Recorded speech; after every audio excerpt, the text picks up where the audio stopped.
ISO certified SRV Vikrant classes.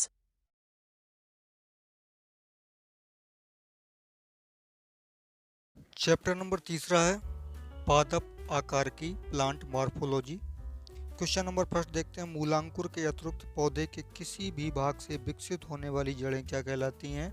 तो इन जड़ों को हम लोग कहते हैं अपस्थानिक जड़ें। मूलांकुर से जो विकसित होती हैं उनको कहा जाता है मूसला जड़ें। श्वसन मूल किस में मिलते हैं? तो श्वसन मूल जूसिया में मिलते हैं। क्वेश्चन नंबर 4, डहलिया की जड़ें। डहलिया एक तरह का फूल होता है, सजावट के काम आता है। इसकी जड़ें जो होती हैं कंदिल तथा पुलकित होती हैं। ऊपर रोही मूल किस में पाए जाते हैं? तो आर्किड्स में ऊपर रोही मूल पाए जाते हैं। न्यूमेटाफोर्स श्वसन मूल प्राय किस में मिलते हैं? तो मैंग्रोव के जो वन होते हैं ये ज़्यादातर बंगाल की खाड़ी में, उड़ीसा में पाए जाते हैं, गुजरात में भी पाए जाते हैं, वहाँ पर ये मिलते हैं। आर्किड्स में विलोमन जड़ें पाई जाती हैं। तो ये नमी को अवशोषित करने के लिए आर्किड्स में विलोमन जड़ें पाई जाती हैं। इसका आंसर होगा सी।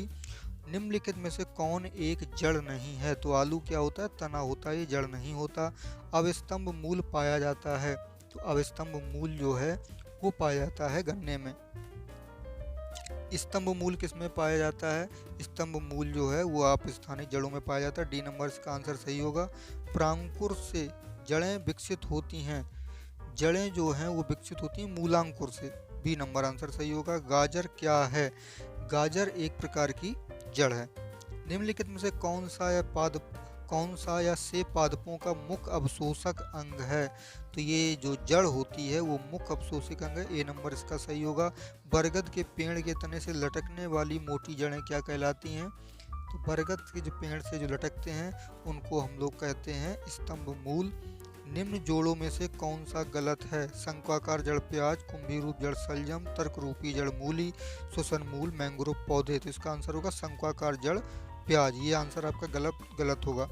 श्वसन मूल पाया जाता है। तो श्वसन मूल जो है वो पाया जाता है राइजोफोरा में। बी नंबर आंसर सही होगा इसका।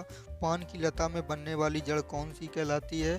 पान की लता में आबरोही जड़ होती है। आलू का खाने योग्य भाग क्या होता है? तना। तने को हम लोग खाते हैं। पर्ल का स्तंभ का रूपांतरण है। तो ये तना का रूपांतरण होता है। बी नंबर इसका आंसर सही है। नागफनी में प्रकाश संश्लेषी कार्य किसके द्वारा किया जाता है? ये पर्ल का स्तंभ द्वारा इसका कार्य किया जाता है। बी आंसर इसका भी सही है। निम्नलिखित में से कौन एक तना है? तो ये क्वेश्चन हम लोग पढ़ चुके हैं। आलू एक तना है। पत्ता गोभी खाद्य पदार्थ का संग्रह कहाँ करता है? तो ये पत्तियों में, पत्ता गोभी पत्तियाँ होती हैं। आलू भूमिगत रूपांतरित तना होता है, इसको क्या कहते हैं? तो आलू जो भूमिगत रूपांतरित होता है इसको हम कहते हैं कंद। इसका आंसर होगा डी। निम्नलिखित में से क्या तने का रूपांतरण नहीं है? तो तने का रूपांतरण जो है शकरकंद का कंद नहीं है। निम्न में से कौन सा एक तना है? अदरक भी एक तना है। इनमें से कौन प्रकंद का उदाहरण है? तो प्रकंद का उदाहरण है अदरक। अदरक को हम लोग प्रकंद कहते हैं। नेक्स्ट क्वेश्चन है, निम्नलिखित में कौन सा रूपांतरित तना है? तो आलू जो है रूपांतरित तना है। अगला क्वेश्चन है, निम्न में से किसकी पत्ती में पर्णदल प्राय न्यूनीकृत होता है? तो जो शुष्कोद्भिद पौधे होते हैं मरुस्थल में पाए जाते हैं उनकी पत्तियां जो हैं कम होती हैं। कैक्टस में सूल किसका रूपांतरण है? मतलब कांटा क्या होता है? कांटा जो होती है वो पत्ती से विकसित होता है। सी नंबर इसका आंसर सही है। पुष्पों का अध्ययन क्या कहलाता है? पुष्पों को अध्ययन को हम लोग एंथोलॉजी कहते हैं। फर्स्ट चैप्टर में हम लोग पढ़ चुके हैं इसको। वे पौधे जिनमें कभी पुष्प नहीं बनते ऐसे पौधों को हम लोग कहते हैं क्रिप्टोगेम्स। पूर्ण पुष्प किसमें पाया जाता है? तो पूर्ण पुष्प जो होता है वो सभी चारों चक्र उसमें होते हैं। पुमंग, जायांग, बाह्य दल एवं दल पाया जाता है। पुष्प के जनन चक्र कौन से हैं? तो पुष्प के जनन चक्र पुमंग एवं जायांग हैं। निम्न में से कौन सा एक उभयलिंगी फूलों के बारे में सही है? तो उभयलिंगी फूलों के बारे में पुंकेसर और अंडप दोनों होते हैं। बी आंसर इसका सही है। कुरिंजी पुष्प के 12 वर्ष में एक बार खिलने का क्या कारण होता है? तो इसमें फ्लोरिजन का जब स्राव होता है तब वो 12 साल में खिलते हैं। संसार का सबसे छोटा पुष्प जो है बुल्फिया का होता है। फूल गोभी में पौधे का उपयोगी भाग जो होता है ताजे पुष्प समूह को हम लोग खाते हैं। निम्नलिखित में से कौन सा विश्व का सबसे बड़ा फूल है? रैपलेसिया का फूल विश्व का सबसे बड़ा फूल है, इंडोनेशिया में पाया जाता है। जीवन चक्र की दृष्टि से पौधा का सबसे महत्वपूर्ण अंग जो है वो पुष्प होता है। पराग कोश से वर्तगाग तक पराग का स्थानांतरण क्या कहलाता है? तो इसका आंसर होगा आपका परागण। एनीमोफिली परागण है। एनीमोफिली जो है वो वायु द्वारा परागण क्रिया को कहा जाता है। एंटमोफिली किसके द्वारा कहते हैं? एंटमोफिली कीटों द्वारा परागण के कहते हैं। परागण जो होता है एक फूल से दूसरे फूल में पराग कणों का पहुंचना, परागों का पहुंचना, जिससे निषेचन क्रिया होती है और पौधा बीज बनता है। जैसे पपीते का पेड़ होता है, नर और मादा होते हैं, तो नर फूल से मादा फूल तक मधुमक्खियों के द्वारा या तितलियों के द्वारा जो परागकण इधर से उधर पहुंचाए जाते हैं। तो इस तरह से तरह तरह के जानवर हैं, पक्षी भी हैं, हवा भी है जो परागण क्रिया में सहायक होती है। चमगादड़ों का परागण क्या कहलाता है? तो चिरैप्टोफिली कहलाता है। जूफली परागण जो होता है वो जंतुओं द्वारा कहलाता है। जूलॉजी जो है जंतु संबंधित, तो जू शब्द जो है जंतुओं से संबंधित है। ऑर्निथोफिली जो है पक्षियों द्वारा है, ऑर्निथोलॉजी में पक्षियों का अध्ययन करते हैं इसलिए। जल द्वारा परागण क्या कहलाता है? तो जल का संबंध हाइड्रो से होता है, तो इसका आंसर होगा हाइड्रोफिला। जो परागण बंद पुष्पों में होता है वो क्या कहलाता है? उसको कहते हैं क्लिस्टोगैमी। इसका आंसर होगा ए नंबर। पर परागण लाभदायक होता है क्योंकि इसके कारण क्या होता है? इसके द्वारा अच्छी संतान प्राप्त होती है, इसलिए ये लाभदायक होता है।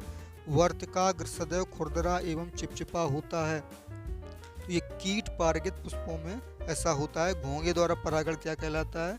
तो घोंगे द्वारा परागण जो है वो मेलकोफिली कहलाता है। सुगंधित पुष्पों में परागण किसके द्वारा होता है? तो ये कीट के द्वारा होता है। सी आंसर इसका सही है। परागकण क्या होता है? तो परागकण अपूर्ण विकसित नर युग्मोद्भिद होता है। अपूर्ण विकसित नर युग्मकोद्भिद। कीटों द्वारा परागित फूलों के परागण होते हैं, तो इसका आंसर सही होगा रुक्ष एवं चिपचिपे, बी नंबर। निषेचन क्रिया क्या होती है? एक नर युग्मक का अंडाणु से संयोजन निषेचन क्रिया कहलाता है। निषेचन के पश्चात बीजों के बीजावरण विकसित होते हैं, तो बीजों के बीजावरण जो हैं वो विकसित होते हैं अध्यावरणों से। इसका आंसर होगा ए नंबर। द्विनिषेचन के मुख्य लक्षण क्या हैं? तो आवृत बीजियों का मुख्य लक्षण है द्विनिषेचन। अनिषेक जनन में क्या होता है? अनिषेक जनन में बिना निषेचन के अंडाणु का परिवर्तन होगा, इसका आंसर सी सही है। बिना निषेचन के एक अंडाशय के फल में विकसित होने को क्या कहते हैं? तो इसको कहा जाता है पार्थिनोकार्पी। पार्थिनोकार्पी, बी नंबर इसका सही है। निम्नलिखित में से कौन सा फल अनिषेक फलनी है? तो इसका आंसर होगा केला। गूदेदार थैलमस किसमें खाने योग्य होता है? तो ये सेब में खाने योग्य होता है। इनमें से कौन सत्य फल का उदाहरण है? आम को ट्रू फ्रूट या सत्य फल कहते हैं। एक सत्य फल जो है वो किससे परिवर्तित होता है? तो ये अंडाशय से परिवर्तित होगा, ए नंबर इसका सही है। आभासी फल का उदाहरण क्या है? आभासी फल का उदाहरण जो है वो सेब है, ए नंबर इसका भी सही है। नारियल तथा आम के फल होते हैं, दोनों ये ड्रूप कहलाते हैं। पके हुए आम का खाने योग्य आकार की भाग क्या होता है? तो आम के हम मध्य फल भित्ति को खाते हैं, बी नंबर इसका आंसर सही है। नारियल का खाने योग्य भाग क्या होता है? भ्रूणपोष। लीची फल का खाने योग्य भाग क्या होता है? तो लीची का जो खाने योग्य भाग है उसे हम लोग एरल कहते हैं। नेक्स्ट क्वेश्चन है, सेब एवं नाशपाती में खाने योग्य भाग क्या होता है? तो इसका खाने योग्य भाग होता है मांसल पुष्पासन, इसका आंसर होगा डी। फलों का वह प्रकार जिसमें लीची को रखा जा सकता है, तो लीची को हम लोग नट की श्रेणी में रखते हैं। निम्नलिखित में से कौन सा एक लक्षण पादप के तने का रूपांतरण का संकेत है? तो ये हम लोग आलू में आँख का पाया जाना। अनानास किस प्रकार का फल है? तो अनानास जो है उस साइकोनस वैरायटी का फल है। निम्न में से कौन सा युग्म सुमेलित है? आम, बेरी, टमाटर, पोम, सेब, ड्रूप, केला, बेरी। तो इसमें कौन सा सही सुमेलित है? कि केला जो है ये बेरी श्रेणी में आता है। निम्नलिखित में से कौन सा कारक जीवों के प्रकीर्णन द्वारा पादपों के संवर्धन में योगदान नहीं करता है? तो कवक योगदान नहीं करता है, बाकी जो है वो योगदान करते हैं। नाशपाती का कौन सा भाग खाया जाता है? तो नाशपाती का गूदेदार पुष्पासन खाया जाता है। किस पौधे में बीज होता है लेकिन फल नहीं होता? तो इसका आंसर होगा साइकस, इसी से हम लोग साबूदाना बनाते हैं। बीज किससे विकसित होता है? तो बीज विकसित होता है बीजांडों से। भ्रूण किसमें मिलता है? भ्रूण मिलता है बीज में। आर्किड के बीज होते हैं, आर्किड के जो बीज हैं वे हल्के तथा शुष्क होते हैं, ए नंबर इसका सही है। सामान्यतः अंकुरण के लिए किसकी आवश्यकता नहीं होती, तो प्रकाश की आवश्यकता नहीं होती। चने आप कपड़े में बांध के अंधेरे में रख देते हो तो अंकुरण उसमें हो जाता है। सजीव प्रजक का अंकुरण किसमें होता है, तो सजीव प्रजक का अंकुरण राइजोफोरा में होता है, बी नंबर इसका सही है। अधोभूमिक अंकुरण किसमें पाया जाता है, तो इसका आंसर होगा मक्का। भूमपोरिक अंकुरण किसमें पाया जाता है, इसका आंसर है अरंडी या अंडी में। पौधों में पितरस्य अंकुरण का अभिप्राय क्या है, इसका जनक वृक्ष पर लगे हुए फल के भीतर बीजों का अंकुरण हो जाता है। घटपर्णी निम्नलिखित भागों में से कौन सा एक घट में रूपांतरित हो जाता है, तो इसका आंसर होगा पत्ता। निम्नलिखित में से कौन सा एक कीटाहारी पादप है, तो घटपर्णी जो होता है कीटों को खाता है। ये इसमें कीट जैसे ही बैठते हैं इसके फूलों में, तो ये क्या करता है, इसकी पत्तियों में उन कीटों को बंद कर लेता है, जैसे ये भौरे वगैरह होते हैं, इनको ये खा जाता है।